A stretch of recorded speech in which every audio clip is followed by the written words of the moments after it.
80 policiers qui sont sur le terrain, qui recherchent les filles, mais également leur père. On ratisse un secteur très particulier. On va en parler avec Marie Cochon. Elle est responsable des opérations recherche et sauvetage Québec Métro. Madame Cochon, bonjour. Bonjour. Alors, ça fait partie de vos activités, ça, pour cette organisation-là, cet organisme. Vous avez vu le secteur que vous devez chercher. Parlez-moi un petit peu de la forêt. Ça semble être, en tout cas, quand on voit les photos aériennes, ça semble être une forêt très dense. En fait, la forêt, oui, est dense. Il y a beaucoup de plans d'eau aussi, alors il faut quand même... Déjà, il fait chaud, donc avec les plans d'eau, il n'y a rien pour nous rafraîchir, là, parce qu'on s'entend que c'est de l'eau stagnante beaucoup. Mais présentement, tout va bien et puis les bénévoles là, tiennent le coup.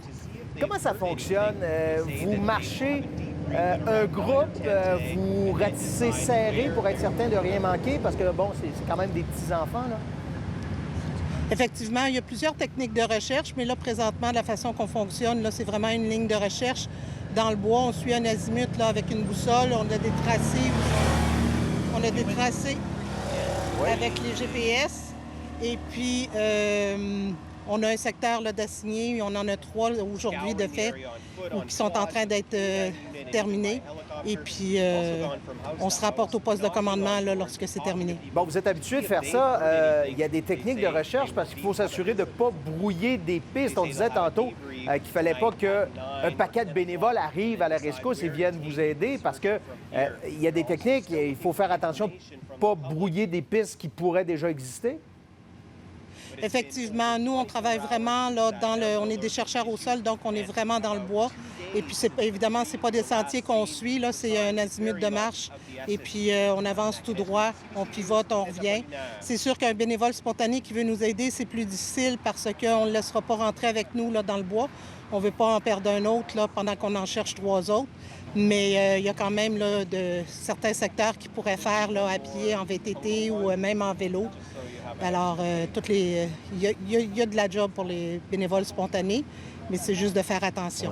Ouais. On me disait que c'est à peu près 700 mètres autour de l'adresse où vous vous trouvez présentement. Ça prend combien de temps, selon votre expérience, pour avoir ratissé tout le boisé que vous avez à ratisser?